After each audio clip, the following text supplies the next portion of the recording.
extent because I ain't chabun Igbo. And I'm more need to come add way because I know near my brother. A lot of people they carried away. A lot of people they lost. Can you come investment? Can you put an Igbo? So a lot of people when you have some OT orientation here make people see the reason that never there's a reason we must go home to start up something. Mana open at this platform because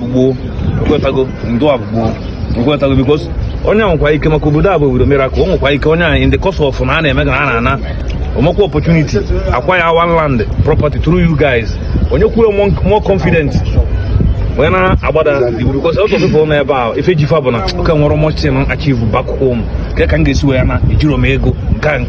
because of no platform game establish something. You understand?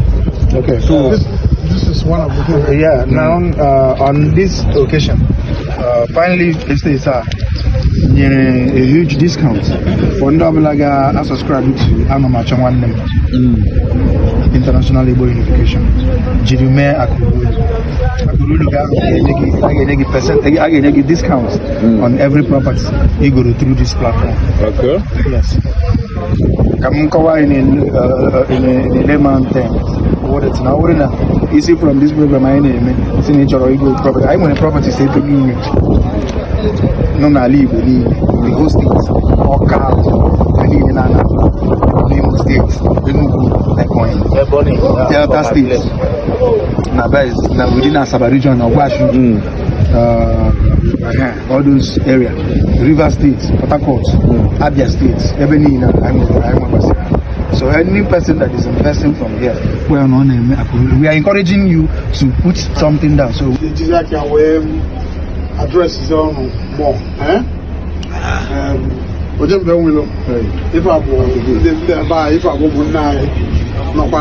this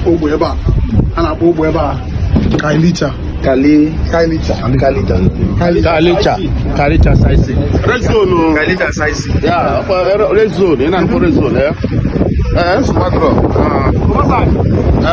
Iba una puli here otemba juwebia katoto mwanne.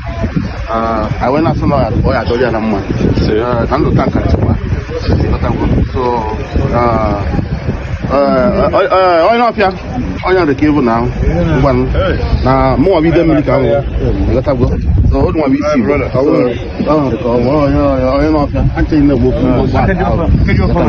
So yeah, maybe here cooking is someone.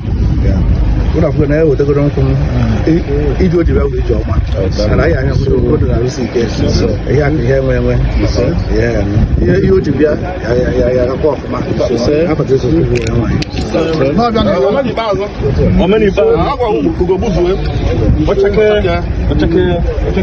I go to yesterday now. I don't know.